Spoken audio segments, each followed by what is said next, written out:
rajo Afia FM ci lëkkaloom ak union des radios associations et communautaires di URAC ak organisation internationale pour les migrations OIM ñoo leen di jagleel bile émission jëm ci campagne bi ñeel xeex tukki bu jaarul ci yoon ñu duppee ko kaddu tukkikat altine yi lay doon bu 20h jotee jàpp 21h30 ci seen rajo Afia FM 93.0 mën ngeen participer ci émission bile boo leen wootee ci 88 628 05 05 88 628 05 05. jërë ngeen jëf mbokk auditeur rajo Afia FM tey émission migration bi nga xamante ne rajo Afia FM daf ci ànd ak OIM ñuy dalal ki nga xamante nag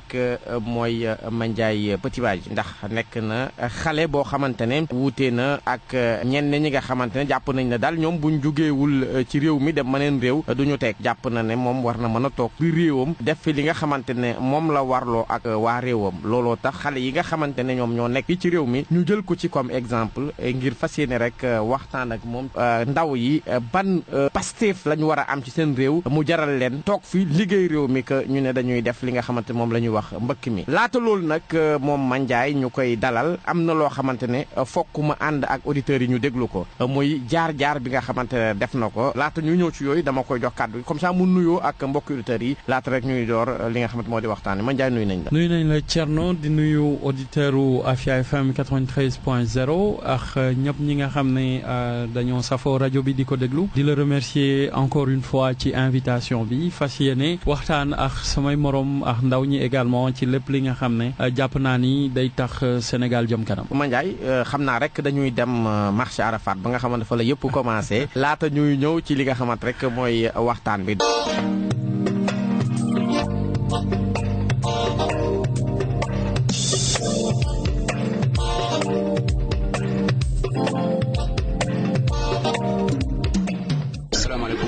Cheikh Lo donc nekk tailleur nekk marché Arafat nekk président association des jeunes de marché Arafat. waaw Mandiaye donc ci marché bi yaayam moo fi nekkoon yor atelier bi ñëw donc mu jàng ko pare amagul liggéey ñu ñëw fii di jàng ñëw maa ko doon formé muy jëm di ñëw ay njaxas ko yóbbu doon jantam bi nekk France ko jaay di dimbali yaayam parce que boobu amagul liggéey mais am na jàng na ba pare donc ñoom fii di jàng ñëw di ñu jàppale aussi ci marché bi ñu ànd di jàppandoo ci lu jàng ba pare amagul liggéey mu ñëw ne day xale ci tailleur bi en fait naka la ci duggee comme moom fi la doon yendu ak yaayam donc mu gis ni que même su fekkee mën na taxalee dara jàppale yaayam c'est quelque chose léegi su yaayam daggee benn ñëw benn affaire wala bu ñëw ma taggal ko won ko nan lañ koy xalee commencé di taxalee en fait njaxas lay doon jëkk di jàng di dawal njaxas bu commencé mën a ñaw ay yéen man ak moom ñu créé benn association en 2007 moom moo jëkk nekk président bi seetlu aussi que ne xale yu bëri bu seen jàng demee as tuut rek xalaat bi mooy génn réew mi dem faneen même moom mu toog ñafe ne da koy ñafe fii loolu tamit xawul la impressionné ci Mandiaye. waaw loolu lu ma impressionné la xam nga pratiquement boo gisee man ak moom ñu nekk ay xarit parce que dafa ay bokk dafa amay jikko yu bëri yu ñu bokk ay bëgg aussi te wala ma doon gëm ni que tukki tekki ak toog tekki yëpp c'est la même chose tekki rek moo ci am importance te mën nga tekki fi nga dëkk mën nga tekki mën nga tukki tekki te mën nga tukki aussi biroo tekki moom xëy na dafa bokk ñi nga xam dañu gëm ni que mën nañoo toog tekki te loolu la mos a gëm nit moo ko xamee ba léegi moom dafa gëm ni que Sénégal la jàngee fi la am ay diplôme am fi la toog liggéey ba yàlla may ko jàpp naa ni que yéenam boobu suñu borom defal na ko parce que je me rappelle en 2007 comme 2008 bi ñu dem xel ko man ak moom donc ñu doon waxtaane lu mel noonu mu gëm ni que moom taalibu Serigne Touba la fi dee toog liggéey fii ba li mu bëgg mën ko am pour mën a jàppale ay famille yàlla dimbali na ko ci loolu tamit gëm-gëm la ci moom dëgg yàlla li mu mos a gëm mooy dina toog fii rayante c'est donte métti woon na nag mais teewul mu gëm ko rek rayante ba jaar fu bëri jaar na fu bëri nag xale yi tey yi lan lañ ci mën a jàngatee ñaara koy waral rek xëy na benn bitik mooy seen gëm yàlla dafa manqué te Mandiaye am na sens bu nekk man au moins donte jàngat baax na daara lu mu gàtt dem na ñu tarbiyo ko tuuti xam nga tam nit boo gëmee yàlla dëgg am na loo xam doo ko def mu dund wala ma dee c'est-à-dire que loolu daanaka xaru la xam nga loolu nit ku gëm yàlla dëgg du ko def beneen bi gi def tamit xëy na ñàkk a gëm seen bopp wala ñàkk a gëm seen réew nekk vrai patriote loolu tamit aussi dafa manqué ci xale yi il est temps aussi tamit ni ñuy jàngalee xale yi ñu changé wax léegi malheureusement dañuy enseigner mais duñu éduquer te parents yi amatuñ jotu dëgg éduquer seen doom yi fekk nit la nga judd par exemple nga nekk jullit demoo daara wala si jàng alxuraan soriwul daanaka xamoo la yàlla wax à 100% wala à 50% xamuloo ko donc tamit aussi tamit kay yaruñu la ci kër gi yar boo xamante ni dinañ la gëmloo ni que jullit li la def jullit bi bolu def lii donc c'est dina day manqué bi def tamit ñi nga xam ne aussi tamit ñoo jiite war ñu jàppate war ñu tekki yoonu baax tamit donc pratiquement Sénégal dañu dem gëm ni que léegi jàng wala diplôme taxatul nga tekki te nit su fekkee mënoo jàng métier tekki wala mënoo am diplôme tekki finalement dañuy dem ba du ñoom dootuñu gëm loolu kon donc éducation bi jot nañu gën ci taxawaat parce que loolu moo xaw a manqué xale yi parce que bëgg nañu tekki mais c'est-à-dire que gëm-gëm bi moo des parce que ñu bëri gëm ñu toog fii tekki pourtant boo xoolee fii Sénégal ñi fi ëpp xaalis tukki ñi fi ëpp xaalis dëgg fii Sénégal yor économie Sénégal tukki wuñ demuñu fenn am na fi ñoo xam ne sax ñu bind seen tur ñoo mën a yem ay arabisants lañ te boo xoolee les grands commerçants fii Sénégal ñoo fi ëpp xaalis pourtant tukki wuñ ñu tukki comme li benn parent wax rek man duma tukki mais ku tukki boo ñëwee maa lay wecc ku indi euro wala dollar boo ñëwee maa lay wecc CFA loolu doy na sant yàlla donc ñoom tamit xale yi war nañ xamaat ni que nit mën na toog fii liggéey tekki comme ki nga xam ne dafa nekk bitim réew wala sax sinon nga ëppale ko parce que ñoom li ñu tane rek xëy na fële doo dem gënte doo dem dëkk ñi ngay dajale mais ko def fii ku seere seen fii rek comme ni ñuy seere seen fële di nga tekki mais malheureusement aussi tamit am nañ benn problème parce que xale yi aussi tamit nangu ñu seere seen liggéey yu bëri sooy wax dañuy wax noonu duñu ko def te pourtant mu demee Europe dañ koy def mais suñu nekkee fi duñu ko ko def pourquoi pas man pour man xaalis daal xaalisu ministre rek xaalisu mbalit pour man xaalis la rek ce qui est important mooy nga am ko honnêtement def ko fi nga ko war a def kon xale yi war nañu jéem a góorgóorluwaat aussi ci côté boobu. voilà ci loolu yow nga yore sa atelier fii ci marché Arafat boobaak léegi xam nga ni nga ko waxee ak Mandiaye yéen a sosandoor association bi nga xamante ne moo fiy taxaw mu ëmb ay xale rek est-ce que association souvent di nga ciy sentir na am na ñoo xam ne xëj na à un moment donné métti na sax dañ xalaat na ñoom dañu war a dem bitim réew parce que gis nañ sax ni ñi nga xam dañ jaar ci mbëkk mi ay ailleurs dañ ci nekk yoo xam dañuy jaay seen atelier dem ci mbëkk mi dem affaire yi doxul ñu dikk ci waat di taxawaat. wax ci marque moom man wax dëgg yàlla xam naa fi kenn koo xam ne amoon na ci gaal gi ba yàlla moom sëgale ko mais dina dugal tee la woon ay habillement la doon jaay mais moom kese laa xam ci ku nekk ci marché bi koo xam ne mos na def lu mel noonu mais à part moom dëgg yàlla jeunes yi nga xam ne ni ci marché bi yëpp majorité bi ay am nañu voyagé nag dañuy voyagé légalement am na fi mu nekk Italie am na fi mu nekk Espagne am na fi mu nekk aussi tamit ay Côte d'Ivoire ak am na fi nekk ay Mali am na fi nekk ay Mauritanie mais koo xam dafa dugg ci gaal gi moom kenn kooku laa ci xam te yàgg na pratiquement bi affaire bi soo ko xew la woon ci jamono yi Abdoulaye Wade bu jëkkee xew ci la demoon yàlla moom ko ci donc mais à part kooku moom gis mu fi beneen jeune boo xamante ni donc mi ngi dem def ko te alhamdulilah donc yàlla dimbali nañ marché bi jeune yi nga xamante ni bu amee métier rek dem as tuut rek am na yeneen yoo xam ne moom daanaka du ci dugg parce que ñoom ñi ngi liggéey ñi ngi am seen wërsëg donc ñi ngi régler seen ay problème li métti mooy par exemple nga nekk jeune ci amoo benn qualification wala nga jàngoo pare amoo liggéey wala amoo jàngoo métier parce que ñu bëri loolu mën di sonal nangu ñu jàng métier mais ku jàng seen métier ba mën ko wax dëgg yàlla te téer moom dañuy wax xëy na léegi xaw na yàqu mais lu mu yàqu nit ñaa ngi ciy gagné seen wërsëg comme ni nga ko waxee léegi bëgg tekki jarul xaru waaw xam nga ñooñu moom damay wax ñaar rek ñi xam ñoo yóbbuwaat ak ñi ñu yóbbu xam nga ki yóbbuwaat sax amul ku mu yóbbu kenn mais ki ñu yóbbu tamit si gis ko yóbbu yaakaar naa du dem kon donc ci ñaari côté yëpp la mais jeunes yi ñoo war a conscient xam ne ki lay teg ci gaal dara yóbbu moom tegu ci yaayam tegu ci papaam tegu ci doomam te moom ci boo xam teguwu ci parce que moom bu lay yóbbu gaal moom du dem léegi boo rekee nit récupéré sa xaalis boo laay nit tëdd këram su dee am yaay dee kon donc ñii dem ñoo war a am ful la ju tey di ka suñu dem ñu dem ci ambassade pour seen kayit suñu leen mayee ñu dem ba ñëw toog Sénégal liggéey parce que bu kenn dematul kenn du yóbbu kenn c'est vrai que ñuy yóbboo ñoo facilité la tâche ba tax jeunes yi di dem mais jeunes yi ñoo war a am ful la parce que yow par exemple ñii yóbbu du may mais xaalis bi nga dépensé pour mën a dem je pense que boo ko investir fii di nga liggéey parce que kenn demu fi gratuitement lu mbee da nga fay benn 500 000 wala benn 1 million départ la am nga fi ñu commencé commerce 50 000 francs ba gis naa fi di commencé commerce ci 25 000 francs instant bi ñu ngi gérer ay millions donc kon nag ñoom ñoo war a gëm seen bopp gëm ne Sénégal mën nañ fi liggéey te mën nañ fi tekki mais gëm ni que rek bu ma demul du ma tekki te am na suñu tukki ñoo xamante ni dañuy sonn macha allah dañ koy dem am problème sérieux man am naa ay mbokk yu nekk partout dans le monde mais am na ñoo xam ne dañuy def Italie 10 ans wala 15 ans bu ñëw dañuy wutal passe am ñoo xam dañu fay nekk ba yàlla moom leen pour ñu ñibbi si daara Sëñ Tuubaa yi kër Sëñ Tuubaa yi ñu fa lañuy dem ñu dajale leen diggante leen pour ñoom ñu mën a ñëw parce que man wax dëgg yàlla man tukki benn yoon laa ko mos a tenté te réussirul ma toog damay gis aussi tamit ay ñoo xam dañuy dem foofu sonn fa ñibbi si ñu duñu indaalee dara kon donc lu tukki mooy tax a tekki wërsëg fu mu nekk rek gis nga sa wërsëg nekk États-Unis bala ngay dee ala kulli xaal yàlla dina la womat nga dem États-Unis facilement récupérer fa sa wërsëg ñibbi si waat mais gisoo su yàlla ne sa wërsëg daal seen ji la ne toog fi rek jaayante ko te xam ne foo mën a dem tamit doo tekki da ngay del si waat il faut ñu gëm ni que wërsëg yàllaa ko yore moo koy joxe nit ki fu mu ko neexee la koy joxe mook dee yàpp bu jotee rek day ñëw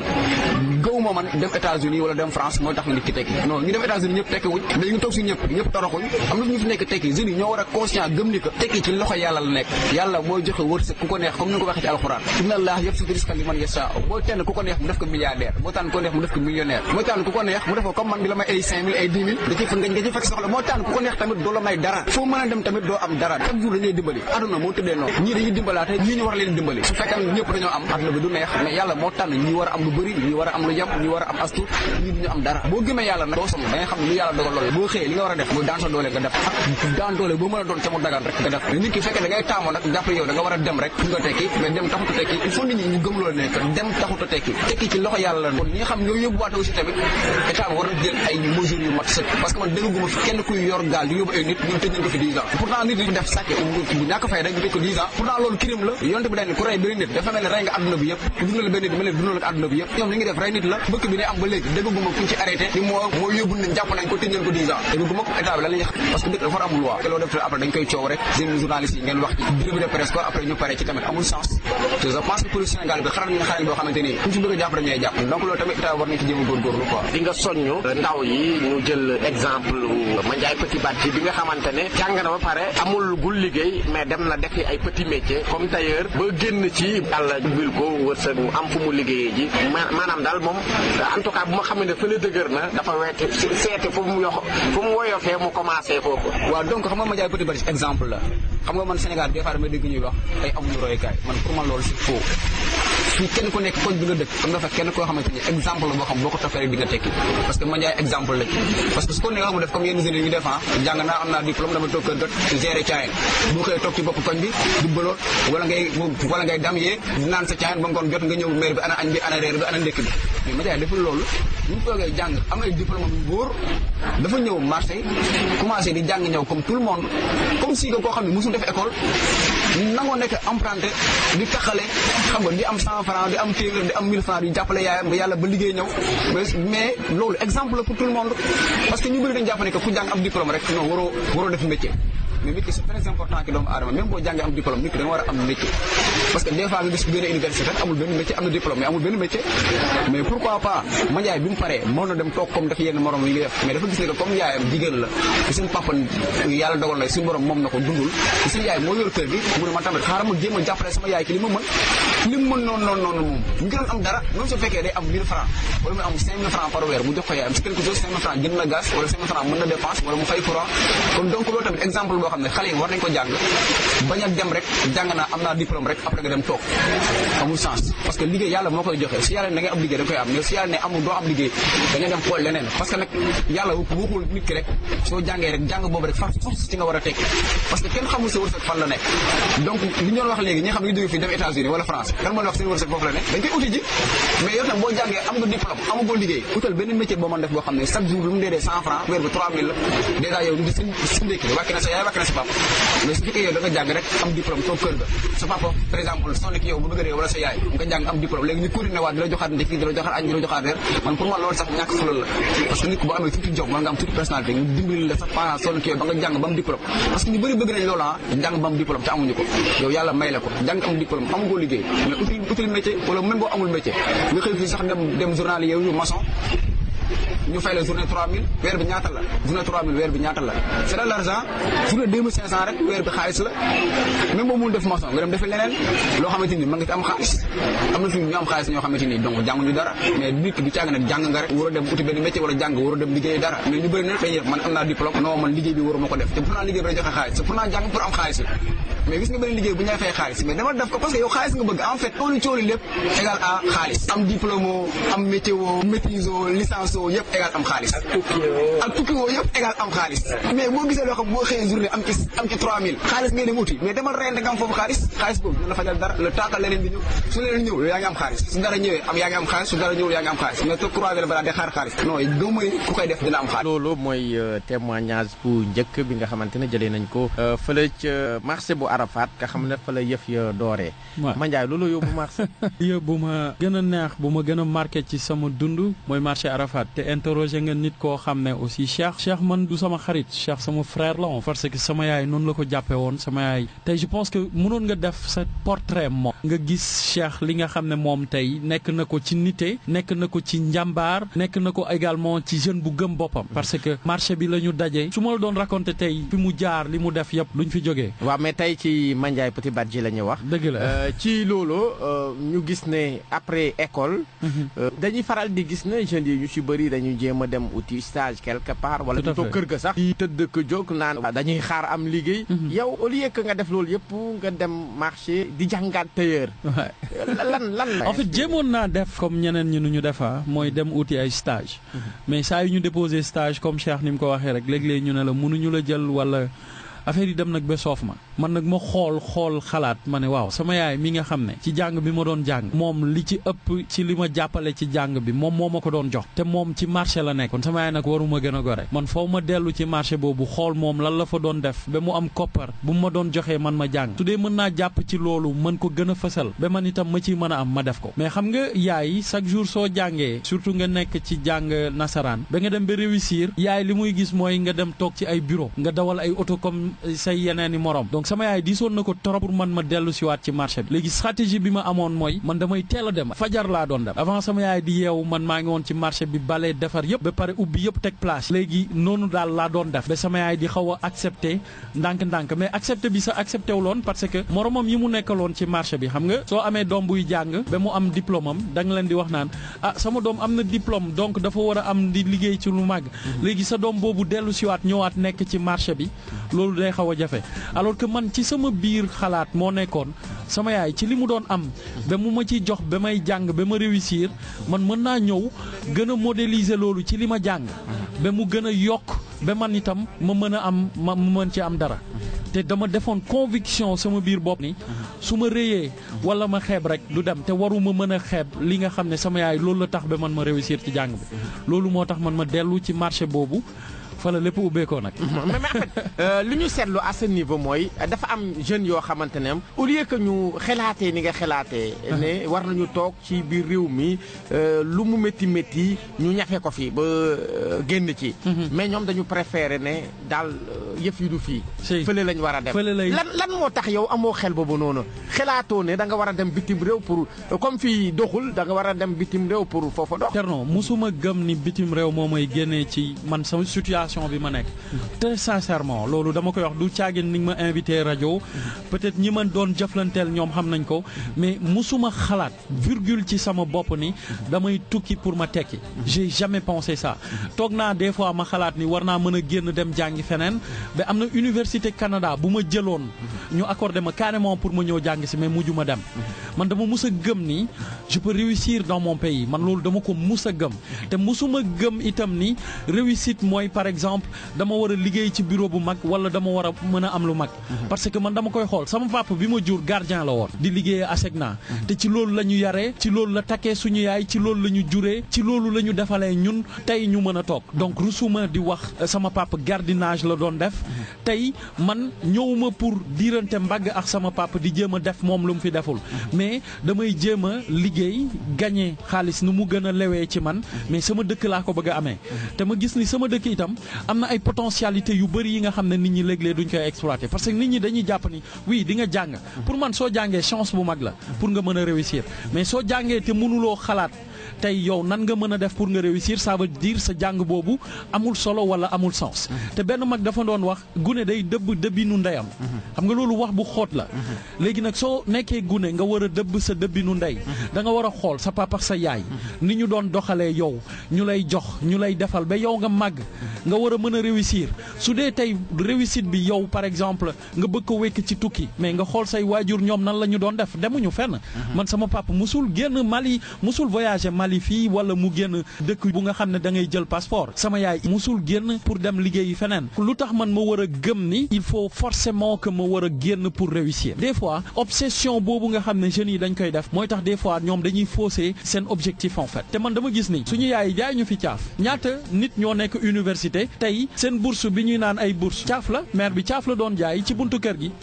di dajale caaf boobu juróomi dërëm ñetti dërëm fukki dërëm ba weer bi peut-être mu am si 35 000 mu ñëw jox la 25 000 yëpp mu jël 5 000 bi demaat jënd caaf mu commencé waat mais léegi yow yow yaay kan sa yaay moomu doon jaay caaf wala sa maam moomu doon jaay caaf ci buntu kër gi yow nga ne non du ma war a mën a jaay caaf ni moom valoriser caaf bi pour suba ma mën a créer sama emploi donc soo xoolee bu baax a baax loolu des fois moo tax jeunes yi dañuy bàyyi fii li nga xam ne moom mooy essentiel moom mooy lu ñu war a mën a jàpp comme liggéey te duñ ko xeeb ñu mën a dem seen yoon malheureusement suñ ko deful dañuy bëgg a dem jël gaal bi te gaal bi ku ne xam na conséquences yi ci nekk man waxuma jeunes yi bu ñu tukki de je vais jamais demander aux jeunes ne leen bu leen tukki parce que tout le monde a le droit de voyager mais nga tukki ci anam bu gën a leer ci ni nga ko war a defee je pense que loolu mooy li gën. ci loolu bu ñuy seetlu aussi Mandiaye du marché Arafat rek. am na yeneen i bërëb yoo xamante ne dem nga fa. avant ngay yegg si fi nga xamante ne moom nga nekk. boo ñu doon wax toujours naka nga génne waatee marché bi tante waat la neen pour dem fan. comme ni ma la ko waxee lépp ci marché bi la commencé te marché bi comme Cheikh ni mu la ko waxee Cheikh Lo soo fa demee tey di nga fa fekk ay histoire yu doy waar parce que ak association bi nga xam ne marché bi dañ fa fekkoon ay jeunes yi nga xam ne jaxasoo bu doy waar ci biir marché bi ñun ñu ñëw organiser marché bi ñu am idée defaraat marché bi pour jeunes yi gëm ni marché bi fii la ñu war a mën a réussir marché bi mën na nekk un bel exemple pour par exemple jeunes yi tey ñuy bañ a tukki kenn la ci ku bokkoon ci suñu association moo doon jaay ay yére la doon jaay ñun ci moom sa lañ doon jëndee moom moo demoon tukki ci gaal yi far mu des fa mais depuis boobu ba léegi dégguñu kenn mu des fa te man bi ma fa demee dama fa yóbbaale li ma jàngee ci école bi kaay leen ñu def association ñu jéem a won tailleurs yi ni il faut ñu valoriser seen liggéey tailleurs yi commencé di defar seeni place ñuy commencé di am ay carte à visite gars yi di commencé di defar ay mbuus di ci dugal yëre nit ñi ñuy commencé di modéliser li nga xam ne moom mooy seen liggéey di ko jox fulla léegi da ngay gis client bu ñëw fekk nga tegal ko ban jox ko ndox bu sedd jox ko benn carte à visite luy dem jox ko mbuus mu dugal mu gis ci ay numéro téléphone mu ne marché Arafat bi ñu doon wax mbalit la woon tey nit ñi di def noonu te loolu c'est un modèle bi nga xam ne ñun ñoo ko xalaatoon loolu tax jeunes yi nekk ci marché Arafat bi yëpp tey soo fa demee majeure partie bi ñu ngi fa des di liggéey man nag may def loolu ñuy ñëw di def fii ay émission rajo bu ñu tuddee diwaanu Kune ci début bi dañu ne woon diwaanu Gune lañ koy tuddee benn Baye Fall di romb nañu Gune du màgg mu ne ñu Gune du màgg waaye def leen ko diwaanu Kune rek émission bi noonu la dikkee ñu def ko diwaanu Kune ñun ñoo ci ëppoon wàll ñun ñi nekkoon ci marché Arafat bi chaque mardi je pense dañ doon ñëw fii dajale tailleur yi ku nekk di wax ci li ngay liggéey jafe-jafe yu ñuy am ba sax dañ ci doon am ay lënt ak mairie bi mais dem na ba mairie bi ñoom ñu comprendre ni ñun li ñu doon def ak li ñu doon liggéey c'était même pour ñoom mu dem ba si yàgg mu am benn journal bu tudd confidentiel ñu ñëw gis ma def interview ak man ñu ne ma non yow léegi Jo il faut nga ñëw di ñu bindal sax te boobu simple tailleur laa de waxuma kenn ni jaar naa fii wala def naa ni simple tailleur léegi tailleur bu commencé di def animation rajo ma animé fii ci rajo Afia FM ñu jox ñu fi émission ma commencé di animé ñu jékki-jékki ma commencé di liggéey ci presse quotidienne noonu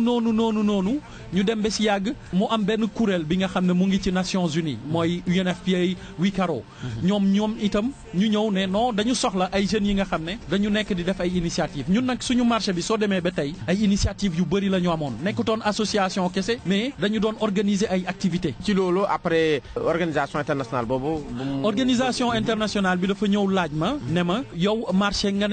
nekk association des jeunes parce que ñoom dañu gisoon ni ñun on était en règle dañu amoon suñuy këyit te ñoom ñu gisoon ni association yi jamono yooyu yu bëri amuñu woon ay këyit léegi bi ñu gisee loolu frappé leen man je me rappelle première réunion bi ñuy toog fekk mu amoon ay kuréel yu bëri yu ndaw ñi Sénégal yu ñëwoon bi ñu ne présentation ma ñëw taxaw présenté wu ñu ne oui Mandiaye ma ne oui je m'appelle Mandiaye maa ngi nekk association des jeunes du marché Arafat salle bi yëpp dañ doon muñ pour ne pas dire dañ doon ree en fait parce que ñu ngi ne jeune bi lan la fiy def marché Arafat lan la fiy def marché Arafat te boobu ñu ngi doon préparer benn conférence ci li nga xam ne moom mooy Sida fii ci Sénégal c'était la première conférence bi nga xam ne ñu ngi ko doon doore fii ci Sénégal léegi bi ñu déggee Mandiaye Petit Badji marché Arafat ñëpp di ree après ndeke am na benn femme bu fa nekkoon Fatima Mayga kooku tamit du ma ko fàtte moom nit ñi nuñ doon ree noonu xam naa suufeel ma affaire bi métti ko mu ñëw ne ma réellement yow marché Arafat nga nekk ma ne ko waaw mu ne ma suba dinaa fa ñëw parce que je veux vérifier ndax yow dëggantaan li ngay wax dëgg la mu ñëw fa bi mu ñëwee marché Arafat mu gis ni dëggantaan marché Arafat laa nekk moom tamit loolu frappé ko mu laaj ma du ma dellu si ci histoire bi ma expliqué ko ne ko dama doon jàng pare jàng aw ma lu may def ma ñëw di jàppale sama yaay parce que sama yaay moo ma permettre man ma jàng lii ne yëpp moom moo tax léegi noonu laa demee commencé di jàng ci lépp li nga xam ne dafa nekk ci santé de la reproduction côté wérgu yaram may commencé di am femme bi yóbbu ma Cameroun ma dem defi formation ci li nga xam ne moom mooy leadership sur le genre leadership également ci capacité organisationnelle leadership ci nan la ñuy gérer ay association bi ma dellu see wanuma ñoom Cheikh ni dem naa Cameroun ñëw naa bàyyi naa ma continuer di nekk ci marché bi parce que man damay gore be dee noonu laa nekkee ci marché bi waa Nescafé fekk ñu fa ñoom itam suñu liggéey liñ doon def ñu gis ni dafa rafet ñu ñëw commencé di ñu jàppale ci association bi mu amaat yeneen ñu ñëwaat fekk ñu fa di ñu jàppale ci li nga xam ne moom mooy ñun ñoo nekk la première association AJMA association des jeunes du marché Arafat bu fi am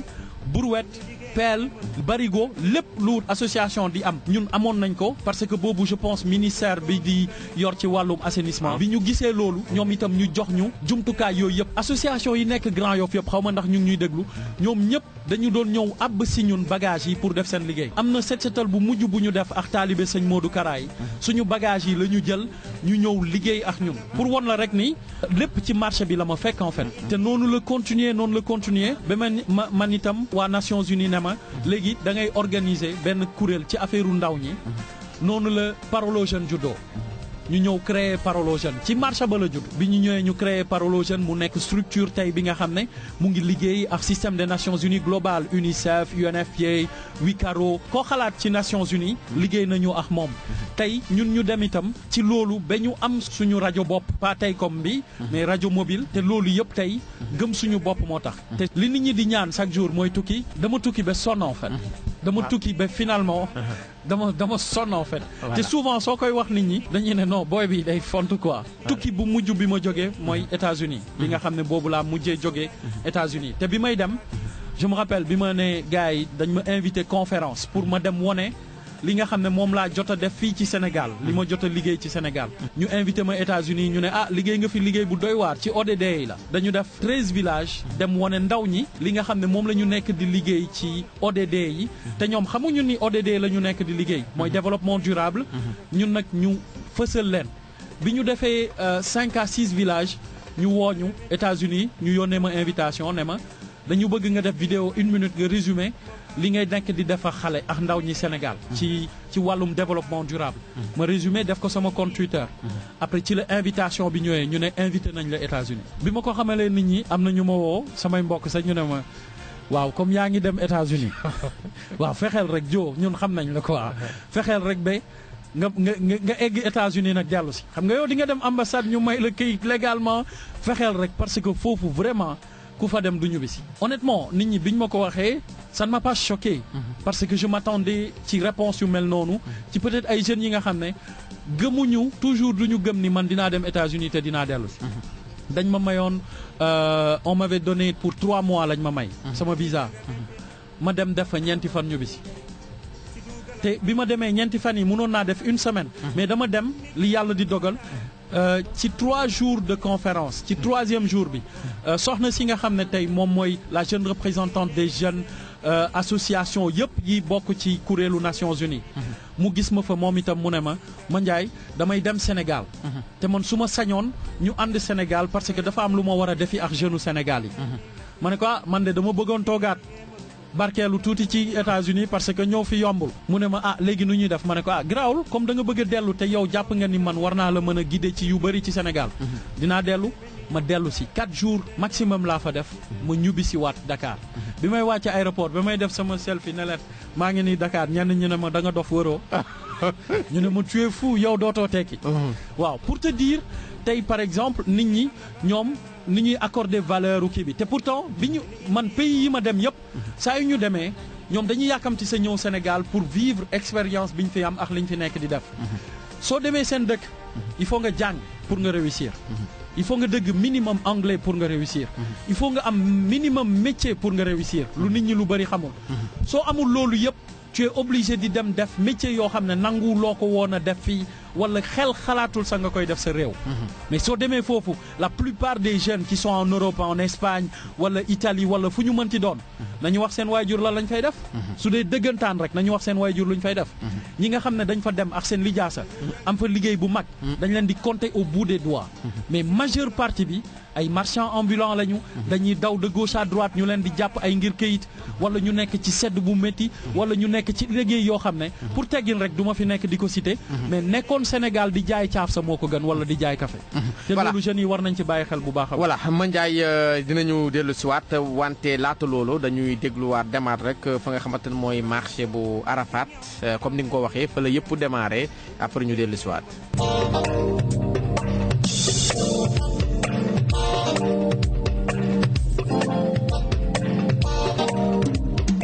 asalaamaaleykum maa ngi tudd Mama Salif Diallo nekk président commission d'organisation marché Arafat. waaw du rafetlu Mandiaye suñu waay la ku baax la parce que boo déggee association marché Arafat ginnaaw yàlla moom la ak lu ci mënti xew ak lu ci mënti am gars yi dañ tëddoon di nelaw xamuñu dara jeunes yi nekk fi ku nekk di Mandiaye am xalaat bu rafet te ginnaaw yàlla lépp lu mu am jàngam bi ba xam ko yaayam ci marché bi la nekkoon di ñafe bi mu nekkee gone ba nu mu toll di ko fayal comme su demee ba mu demee noonu moom foog am lu mu def ci marché Arafat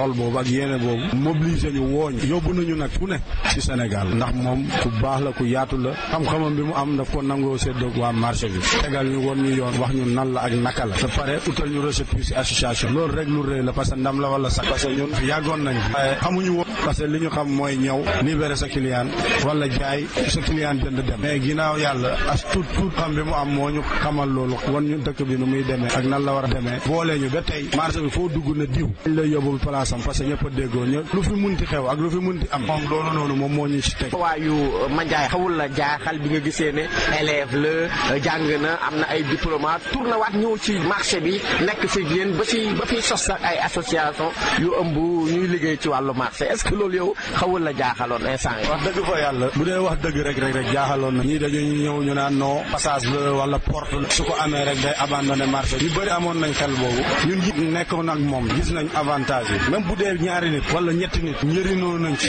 bu ko deful woon noonu la fay demee rek ñeneen a koy njëriñoo mais won ñu voie jokkale ñu ak askan bi ak waa dëkk bi fu ne ñu ñuy woo fu ne ñu fay dem organisation bu ne ñu fay dem te loolu rek lu réel ñëpp waruñoo yem te ñëpp duñu yem mais koo gis rek daa am fu mu war a jaar te jaar boobu noonu tey bu fekkee dafa demoon rek loolu arrêté ñun dañ naan nii la mais ba tey day woote day jokkoo day waxtaan ak ñun ñu seet si abali tey jii wax dëgg fa yàlla alhamdulilah ay exemple yoo xamante ne mun naa ko joxe ñun yëguñu woon métti waay dëkk bi parce que coupure yi gauche droite sànni pono yi dëkk bi métti ñëpp di coow mais ñun wax dëgg fa yàlla moom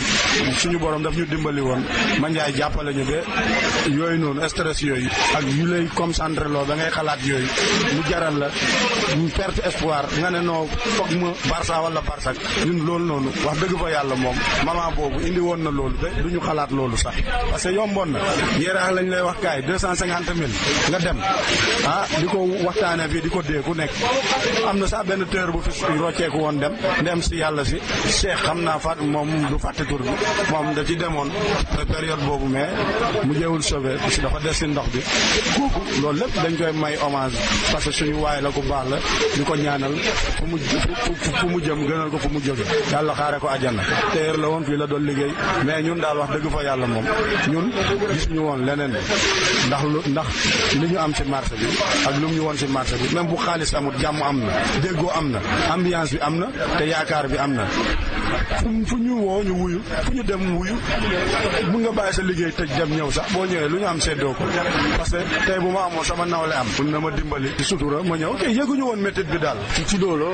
ci ñi nga xamante ni ñu ngi ci marché bi tey xaj na jombul am na ñoo xamante ne yëgoo nga xelaat sax ne est-ce que duñu dem Yaraax comme ni nga ko tuddee noonu dem ci mbëkk mais ndax ñooñu am nga benn message boo leen di wax que yëf yi jëru ko nit ki xaj na fu mu ne bu jëlee volonté boppam war na fa mën a teg bu fekkee ñu ñàkk yaakaar ba yaakaar ne Europe dañuy nax seen bopp géej métti na waxuma nag boo demee ay kilomètres ci biir ndox bi gestu ginnaaw gisoo dara risque bu ci nekk dafa bëri la loolu dara jaru xaalis boobu ngay fay pour dem pour man am na départ Sénégal fii bañ a rëy li ngay def bitim réew ak li nga ko nangoo muñ boo ko fi xaaree suñu borom jàppale nag buñ jàpp Ndakaaru rek la dañuy génn dugg ci àll bi wala 100 000 150 000 nga jënd ñaari xar boo leen yaree balaa déwén heure bi tabaski bi diñ ci gis sa bopp bañ a gis nit ñi parce que noo mënti mel yow si digg bi ngay doon rek day am ñu la ëpp rek am na ñu nga ëpp mais bul xool ñi la ëpp xoolal ñi nga ëpp te balaa ngaa dee ñaar sa wërsëg sa bisu dee foo munti ne dina la fa fan loolu laa am li may wax gars yi affaire bi du Europe man am naa ay frères yu fa ne ñu ngi nii di tante mais xam naa li ñuy daj buñ fi toogoon tey jii wax dëgg fa yàlla perte sa jabar bàyyi sa jabar 2 ans 5 ans 6 ans 7 ans yow nga nekk ci diggante bi tàggu nga ñëpp wane ginnaaw mënatoo dellu si soo demee ñu ngi la tëj ci ay camp magum jëmm ñu naan la dañ lay jàngal wax lay jàngal li ngay comporté da ngay jàngal li ngay doyee ci dëkk bi at yooyu boo ko toogee sa dëkk même bu dee 1000 francs ngay denc par jour loolu mun nga ci investir nga am ci dara mais doylu rek a fi am man loolu la am li may conseil gars yi affaire bi du Europe affaire yi gëm sa bopp la rek nangoo ñax moo la ciy génnee man loolu la am message bi ma leen di naan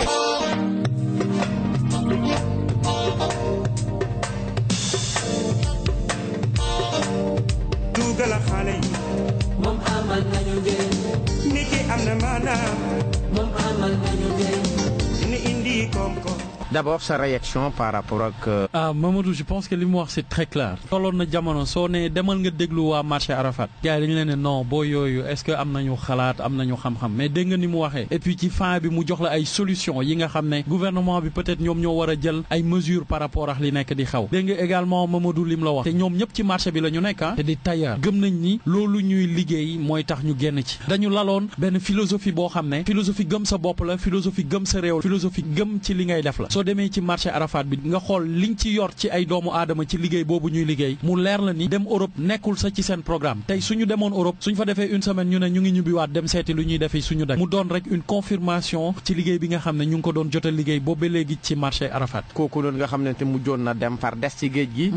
bu fekkonte ne seen organisation yi fekk na ko fii ak waxtaan yi nga xamante ne moom ngeen doon lar ngir waxtaanee ko xaj na xelam dina gindee ba mu gëm ne yëf yi du dem Europe rek. wante yëf yi mën nga toog fii ci Sénégal tamit tekki ko tekki léegi Mandiaye dafay tukki pourtant au début inspiration tukki nekkuloon ci yow non mais tukki si boppam moo daw ñëw ci yow dafa mel ni tukki boo dawee jëm ci moom mu jafe la mais boo toogee tukki ñëw ci yow exactement yow dafa mel ni est-ce que du chaque 2 semaines nga jël avion loolu lañ may tooñee man bi nga doon tàggu di dem États-Unis man gëwuma ko woon tout à fait damay dem États-Unis une semaine laa fay maa ngi ñëwaat man a non quand même kii day foo dëggantaan en fait ça s'est passé exactement sama premier tukki c'était au Cameroun ñu ma fay yóbbu pour defi formation semaine bi ci topp gars yi woowaat ma tukki soo demee ambassade Afrique du Sud tukki naa ba ñu ne ma bul fi ñëwaat di ñaan visa dem dellu si Pretoria Cape Town te ñoom ñu ngi doon gis ci sama CV changé wu ma génneewu ma marché Arafat loolu chaque jour sama CV ba tey loolu dama ko ci bàyyi parce que li mu def ci man la am na benn consultation bu ma doon def gars yi ñëw di laaj nit ñi ci ñi ñuy jël ñu laaj ban école moom nga gën a considéré ci école yi man leen Xelkom ñu ne ma Xelkom loolu ban école la fan la nekk ci Sénégal man leen sori na de ci àll la nit ñi nag affaire bi jaaxal leen torop man leen non man dama leen di jox conception ak définition man bi ma am ci Xelkom parce que bi ma demee Xelkom di tool yu mag yooyu nga xam ne sëñ Saliou dafa doon invité ndongo daara yi ñuy ñëw di liggéey man dama toogoon ci benn garab fekk ñu pare liggéey Baye Fall bi ne ma Xelkom rek lay njëriñ man looloo tax chaque fois ci sama CV damay def Xelkom parce que sama xel bi moo may andil koom bi ma war a am man loolu laa gëm te ci marché bi noonu la ñu def itam dañu doon dimbalante doon di jàppalante c'est-à-dire dañu amoon benn système d'organisation boo xam ne tey Cerno su xewlee ñu dugg ci marché bi yoroo ndeysaan moo doon wër ne Cerno xewle na de suñu waa ji xewle na ku nekk li nga am jaaykatu yàpp yi dajale seen yàpp jaaykatu légumes yi dajale seen légumes ñi am xaalis dajale ñu def ci pot bi léeg-léeg mu am lu mu jur ñu yóbbul nit ki donc nit ki da doon gérer moom facilement ni mu doon doxalee ma dem ba benn instant ma ne Cheikh léegi soxna yi comme am nañu ay soxna yu bëri est-ce que léegi duñu leen créer ay activités yi nga xam ne ñoom dinañ mën di natt seen biir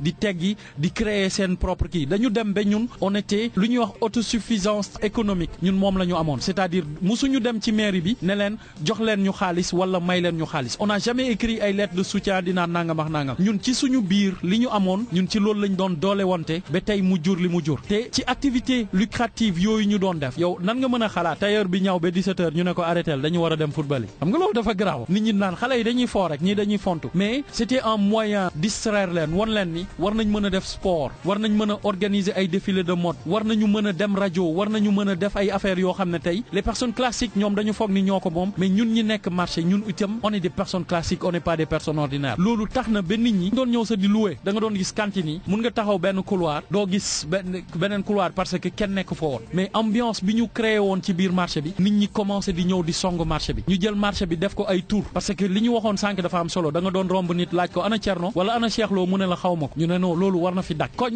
marché bi soo demee ñun marché bu nekk dañ ko defoon ñun suñu suñu couloir moo tuddoon couloir àjjana am na couloir bu ñuy wax couloir xelkom couloir bi ñuy wax mbaaru góorgóorlu am na couloir bu nekk dañ ko joxoon identité en fait léegi loolu taxoon na ba nit ñi soo xamul diw rek nga ne non demal seet couloir àjjana wala demal seet couloiru góorgóorlu am na benn waaju mag góorgóorlu itam doonoon ci def liggéey bu doy waar loolu moo nekkoon ñun li nga xam ne dañ ko doon waxtaanee organiser fa organisation pour dundin bi gën a neex ci marché bi parce qu'à un moment donné nit ñi dañ doon jiixi jaaxa kii dafa ñëw pour utiliser ñu wala dafa ñëw man leen sama yaay mënul bokk ci yéen seey ci yéen considérer leen comme sama seeni doom man may ñëw di leen di jëfandikoo du ma jëfandikoo kenn pour passer à l'échelle loolu du ma ko mës a def et je l'ai jamais fait dans ma vie mais mun naa wax ni sama buntu wërsëg yi ni ñu ubbeekoo marché boobu moo tax te man gëm naa ni gore bi ma gore woon ci sama bopp gore bi ma gore woon ci li ñu doon liggéey dañ doon organiser juste ay tournois de football mais mu dem ba ñuy organiser ay mbapat ñuy dem ba ñuy organiser ay soirées dansantes di dem di organiser ay défilés de mode ay affaires yoo xam ne da doon jox valeur marché bi le seul but c'était pour valoriser marché bi mais dire aux jeunes également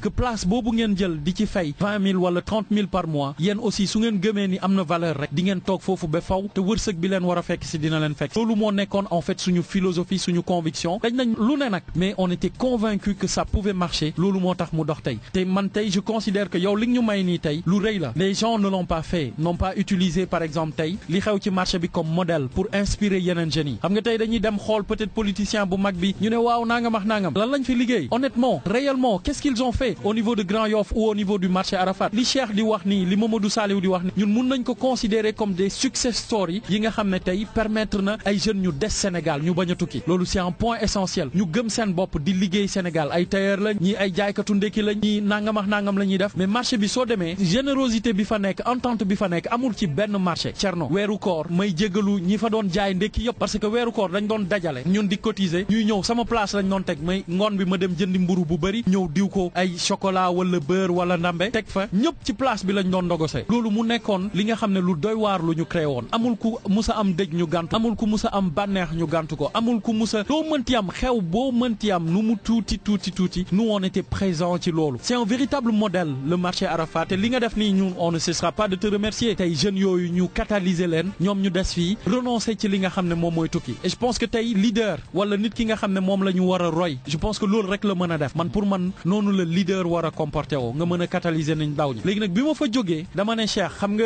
nekk marché di nekk président 1 an 2 ans 3 ans il faut ñu jàngal nit ñi démocratie c'est-à-dire il faut ma dem keneen ñëwaat kooku tamit gérer su dee day yàq ñu mu yàq mais ñu xam ñun ñu jàngal suñu bopp ni du da ngay yor yëf rek ñu ne waaw yaa fi mën yaa fi gën a aay nga war fi des ba faw nekkutoon aussi suñu conception looloo taxoon man ma dem man tamit ma ne il est temps ci li ma jàng ma wane ci sama bopp ma wane ni mën naa ci am leneen ma commencé di ca doxal ci laa créé Parole aux jeunes loolu tamit macha allah tey mu nekk li ma jural xewal yu am solo et je pense que tey sama ñaanu yaay aussi bokk na ci te lu am essentiel aussi dama koy bëgg a wax di ko partager ak jeunes yi xam nga dañu tàmm di naan diw defaluma wala dama sonn est-ce que yàlla sa yëg na ma nekk ci rek man loolu laa gëm nekk ci rek wallahi yàlla fàttewul kenn parce que moom xam na nu mu la sàkkee te Cheikh je pense que rappelé na ko ci parole am li nga war a am ci kaw suuf da nga koy am par la force loolu kenn mënu ci dara man taroon na métti woon na mais jooyu ma fenn su dee jooy naa peut-être dama làqatuma jooy man donc mais jooyu ma ba won ko ay nit donc damay ne jeunes yi bu kenn jooy soo naree jooy sa làqatul nga jooy ba pare ñëw taxaw nit ñi xaxataayal réel ak ñoom solo lu nice jënd sa café Touba bu baax def ci meew ne leen gars yi waaw lépp maase na santati rek je pense que loolu conviction boobu soo ko amee ça te permet d'avancer jeune soo commencé perdre conviction ngay jooy defaluñ ma nangam ak nangam ça ne te permet pas d'avancer te man tey du ay école moo ma tax a avancer mais li ma dund ci marché bi ni ma nekkee woon ci marché bi tey moo tax man ma avancer dans ma vie. mën nañ wax ne li jëm ci wàllu tukki dafa nekk loo xamante ne nit ku nekk da nga am àqu tukki ndax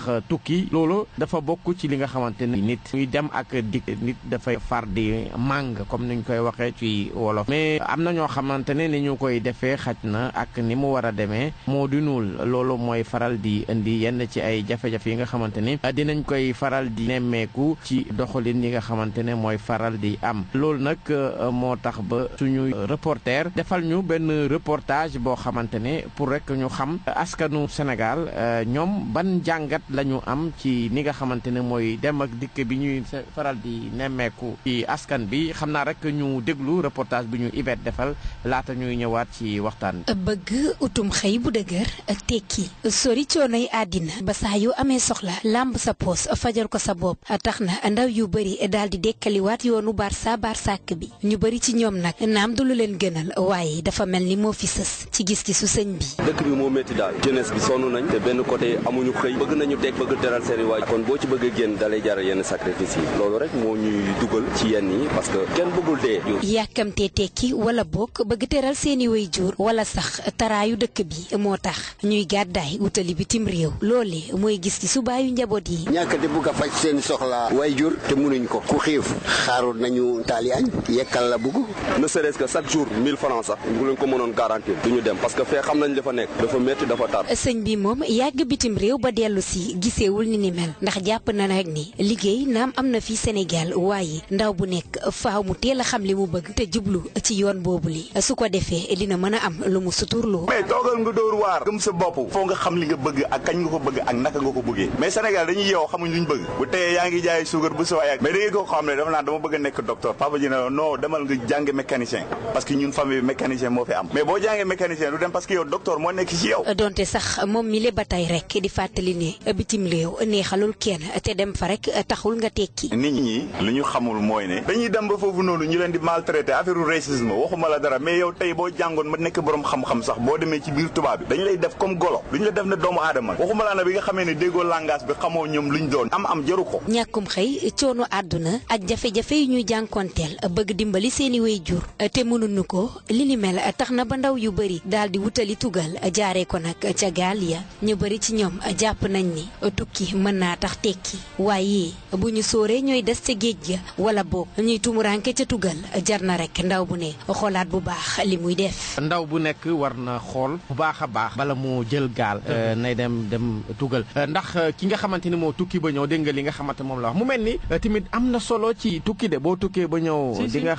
xam bu baax. oui soo tukkee ba ñëw di nga xam lu baax xam nga man Thierno nit ñi aussi il faut qu'ils apprennent à dire la vérité aux gens. il faut ñu wax leen dëgg am na ñu tukki dem réussir am na ñu tukki on a vu soo demee Saloum ci île Saloum yi ay boo yu bëri ñu ngi tabaxal seen i waajur ay kër ñu ngi fa créer ay affaires am na tey ñi nga xam ne tey ñu ngi defar ay affaires am na ñu tukki ñu réussir moi je pense que ce n'est pas par exemple tey ñuy wane côté négatif fu tukki bi kese jeune bi loolu mooy tax mu bañ a dem catégoriquement wala mu ne non dinaa toog il faut ñu won leen li fa nekk on peut voyager dem réussir Cheikh wax na ko comme on peut ñu dem voyager ñu dem ñu bañ a réussir mu métti lool mais li nga xam ne lu fondamental li ñu war a def mooy mu nekk un choix judiciaire mooy soo mënee tukki dans les règles de l'art tey par exemple man dëkk yu ma dem yëpp j'ai pas eu envie des fa lu yàgg dama amoon toujours envie dellu si du question par exemple foofu amul ay opportunité pour ma toog fa liggéey non mais man dama fa dem daje fa ay jeunes yi nga xam ne ñu bëri ñoom ñu gis Sénégal potentiel bi fi nekk ñu bëri bëgg ñubbi si Sénégal ñëw Sénégal pour créer loolu parce que amul Sénégal man nag ma ne lu tax man may dem toog ci dëkku jàmbur li nga xam ne moom tey li ñuy wax ni moom am na fi ba pare fees na fi dell man donc du ma fi mën a créer loolu leneen laa war a mën a créer wala nekk di daw ci leneen li nga xam ne mokkaluma ko mënuma ko alors que sama dëkk mun naa fa dem créer loolu suñu defee la part des choses ñu gis ku nangu tukki dem bale ay mbeddu jàmbur am na France bëri na fa bëri na Italie mun nga dem for ay mbalit wala nangam wala di def ay baby sitting di toppatoo ay xale affaire yooyu liggéey yooyu ñu ngi fa su dee loolu nit ki bëgg na ko def jëlal dans les règles de l'art nga dem ambassade ñu may la kayit nga dem moins d'une semaine tu peux le faire su dee loolu nga bëgg a def su dee da nga jàpp ni loolu moo la mën a may xaalis bu bëri mais soo fa demee yu ma tukki yëpp dem musuma toog restaurant ñu fayal ma ñoom ñi ma àndaloon sens inverse bi la woon man maa leen doon fayal ñu ci bëri te man Sénégal laa jóge woon te ay per diem lañ ma joxoon wala ay DSA loolu laa doon kii léegi nit ñi il faut ñu gis contraste boobu ñi nekk foofu ñoom ci seen bopp amuñu liggéey ils cherchent te mënuñu am liggéey te à un moment donné dañu ne noirs yi dañuy jóge fële c'est comme ça qu'ils disent ah je m'excuse du terme dañuy jóge fële ñëw bëgg a jël akas néew li des ci liggéey pour ñun fii non ñun duñ ko nangu ñoom nañu dellu seen dëkk soo xoolee léegi ñaata tubaab ñoo fi nekk tey di créer ay entreprises te ñoom ñu nekk à la tête de ces entreprises ba pare di ñu employé ñun ñuy nekk ci ay sous-emploi yoo xam ne ñëwul mais on a qu'à ñun ñu xalaat créer suñuy propre entreprise pour mën a dem suñu yoon mais xam nga nit ki soo ko nee jaayal caaf pour nga mën ci génn da lay ne non ma njaay daf ma yàpp pourtant suñuy maam jaay nañ caaf dimbale nañ ci ay nit am na ñi nga xam ne dañu yoroon seen benn béy boobu far nekk nag boobu far nekk ay nagi nag ba tey ñu réussir donc réussite du da ngay xëy rek nga réussir toq la ba keroog ngay réussir su dee yow da ngay foog ni da ngay dem Europe rek nga wàcc avion bi rek ñu ne la saako xaalis a ngi nii ça se passe pas comme ça honnêtement ça se passe pas comme ça États-Unis bi ma demoon sax man sénégalais yu bëri yi ma fa dajal ils s'entassent ci benn néeg nga gis ay 7 ou 10 personnes ñu nekk ci benn néeg ñii ñooy xëy guddi ñii wàcc telle heure ñeneen ñi dem mais ci ay conditions yoo xam ne man très sincèrement sincèrement man du ma ko def en fait ma nekk fii dem ci tool yi di béy man moo ma ko gënal mais loolu manjaay la encore une fois beneen jeune bi moom gisul loolu moom jaral na ko Barça wala Barsak y a une chose que nit ñi war a xam nga dem nga faatu yow perte nga parce que dootoo njëriñ ci kenn dara sa famille perte nañ tu doon da nga war a nekk député wala leneen ak leneen dootoo ko nekk je pense que loolu jeunes yi suñ ko réfléchir rek dinañ mën a gën a xam ni non on doit rester ici et faire quelque chose te man dama leen di wax bu ñu xeeb lenn Sénégal fii li koy defar mooy petit métier yi. jàppoo ne manque d'information aussi bokk na ci li nga xamante ne mooy pousser xale yi ñuy dem parce que bu ñu jotoon la vraie information est-ce que dinañ xelaata dem. xam nga la vraie information xam nga mooy lan. mooy tey li ñu nekk di def nii. poser le débat di leen orienter am na ñi nga xam ne peut-être xamuñu dégg nga Mamadou Saliou lu mu doon wax ne. ci marché bi dañ doon waxtaanee yaraax 250 000 af taxul ñu dem ñoom toog nañu gëm nañ ni fii la mais am na ñu nga xam ne peut-être ñu nekkul ci marché bi ñi nga xam ne dem nañu mais conséquences yi ci am il faut ñu génnee ko rescapé kooku dafa war di wax kooku dañ ko war a jox micro mu wax te léeg-léeg aussi dem ci marché yi laaj lan moo tax ñoom ñu des waa marché Arafat lan moo tax ñu gëm seen bopp des peut-être dina tax yeneen jeunes yi également ñi nga xam ne ñoom xamuñu ñu xam mais suñu waxul rek du dem mais également il faut aussi des mesures radicales xam nga nit ki léeg-léeg dañuy ne bant da ngay xaar ba mu tooy nga jubbanti ko soo xaaree mu wow soo jubbantee day dam léegi nag nit ki nga xam ne moom braqué wu na ne tukki rek la gis loo mënti def tukki rek la gis day dem mais tey suñu sensibiliser nit yooyu ñooñu di jël gaal yi di ci dugal nit ñi di yóbbu ñu ne leen koo yóbbooti su feebaree sax yow ñu tëj la 5 ans bu boobaa ñëpp ñi nekk di jël seen gaal yi di yóbbu nit ñi suñu déggee ni am na emprisonnement comme nuñ koy jël ay peine code pénal bañ gis ci 4-5 personnes yu ñu tëj exactement gis ñu tëj mais dinañ arrêté parce que li Cheikh wax ay bakkan la ñu rey nee na ñi nga xam ne ñoom ñooy encaissé xaalis bi ñoom seen kër la ñuy toog lekk xaalis bi ak seen njaboot lu tax dugaluñu seen njaboot ci gaal bi yóbbu leen lu tax defuñu ko lu tax ñu ciy dugal njabootu jàmbur boobu di rey lan la yàlla wax ci rey su dee ay jullit lañu léegi ñoom su dee ay jullit dëggantaan lañu ñoom war nañ xam ne li ñuy def teguñu ko fenn du dëgg du yoon mais gouvernement bi aussi ñun la ñu jël suñu baat jox leen le pouvoir absolu ñoom aussi ñu jël ci ay mesures radicales wala su dee am na leneen lu ci nekk ñu wax ñu mu leer mais pour man c'est des choses qu'on peut solutionner lii di nekk nii di xew c'est des choses qu'on peut arrêter tubaab yi tey mun nañu ñoom suñu soxlee ay jeunes yuy liggéey ci ay tool wala nangam mais gis naa ñu réglementé ko jox leen visa jox leen billet ñu dem ñu xam ne ci ay tool la ñu dem liggéey seen contrat pour une période bien déterminée pour une période bien déterminée loolu c'est faisable dans accord yu ñuy def partie nangam ak nangam mais man tey j'ai pas besoin que ñuy yónnee xaalis di naan oui ñu ngi jox sénégalais ay fonds pour nit ñi bañ a dem tukki c'est pas raisonnable ça pourquoi ñuy tere nit ñi bañ a tukki te ñoom ñuy tukki chaque jour ñoom ñuy dem fu leen neex foo dem di nga fa fekk tubaab foo munti wër ci këru àdduna di nga fa gis tubaab mu dem fu gën a métti ci Sénégal sax tubaab yaa ngi fa di lekk cere bu gën a wow di lekk lu nangam ak nangam ñun peut-être ñun ñoo gis ni Sénégal neexul mais ñoom gis nañ ni Sénégal neex na mais ñun suñu jàppee ni ñoom seen dëkk itam neex nañu mais ñun suñu gouvernement nañu teg ay accords yu leer jeunes yi nga xam ne réellement ñoom sës nañu dañu bëgg a tukki mais ñu ne leen voilà yoon baa ngi nii pour tukki ñu def ko dans les règles de l'art ñu organiser ko mais jeunes yi di bañ a dee ci ay gaal mais ay 400 ay 500 ay 1000 personnes yuy faatu ci ay gaal mais suñu dëkk moo nekk di wàññeeku te du ay mag c'est pas des vieux qui meurent c'est des jeunes Sénégal ci ñooñu la compter ñun xoolal ki ñu perte rek te ñu koy jooy chaque jour marché da doon jaay marché li mu doon am ñun sa doonuñu ko woon am da doon am cash flow morning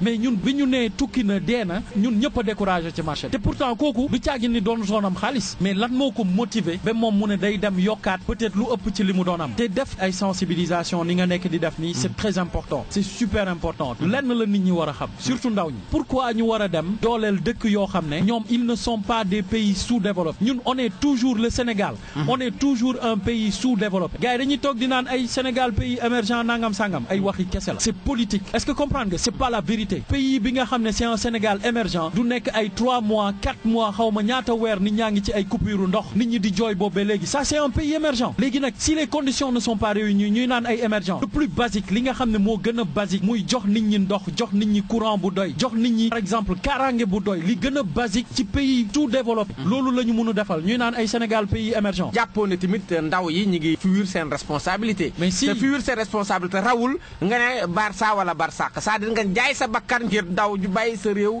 ginnaaw alors que réew mi ci fuñ koy tabaxee la toll man dama la ne samay mag ak samay rakk yëpp ñu ngi may dégg peut-être dama leen ne man rusuma di yeewu ci kër gi di jox sama yaay juróom pour mu jënd ci jumbo safal kin bi man rusuma ko mais fii laa koy defee du ma dem fenn di ko uti fii laa koy def donc jeunes yi tey suñu gëmee ni ñoom war nañu mën a toog tekki seen dëkk dimbale seen wayju moo gën ñuy dem di mettre seen bopp en danger xoolal fuite de responsabilité bu mag te su dee dañuy waxante dëgg rek te dëgg rek a tax sama gars yi ñëpp ñi nga xam ne tey ñu ngi naan ñoom Barça wala Barsak xoolal sama gars yi da ngeen daw du ngeen ay Baye Fall da ngay toog ñàkkante ko nga am juróomi dërëm nga ñëw ne yaay booy juróomi dërëm laa am tey am yokku ko ci kin bi loolu mooy Baay Faal dëgg suba yàlla wërsëgal la leneen ngay jël gaal loolu daw sa responsabilité su may wax surtout ci ay question jeunes te jeunes yi également ñi nekk Grand Yoff ñi dëkk un peu partout te ñuy déglu émission bi maa ngi leen di ñaan ñu dem marché Grand Yoff gis Cheikh Lo wala Mamadou wala gars yi fa nekk rek leen ñun dañu ñëw pour jàng je pense que suñ ko defee rek ñoom dinañ gëm ni war nañ mën a toog te war nañ mën a tekki ci dëkk bi merci beaucoup Thierno. jërëjëf Mandiaye Petit Badji donc moo nekkoon suñu ganu tey ji nga xamante ne c'est l'exemple des jeunes yi nga xam dañu préféré rester ci biir réew mi liggéeyal seen réew que jël gaal yi pour dem fa nga xamante ne nag mooy bitim réew ndax lu nekk man xaj na ci yoon bi di wax rek ne nag ñun tarewuñ kenn tukki mais lu ñu wax rek ne mooy tukki bi daal lu nekk mën na la cee fekk bon bu fekkente ne daal suqali sa réew yitteel na la toog sa réew suqali ko moom moo gën ñi ngi sant di gërëm Mamadou Saliou ci marché bu Grand Yoff marché Arafat ak ki nga xamante ne mooy Cheikh Lo di président bu association bi yéen it ñu doon déglu ñu leen di sant leen gërëm dig daje altine ak jàmm seen beneen émission sur migration irrégulière di fàtt rek ne OIM lañ ci àndal ak URAC.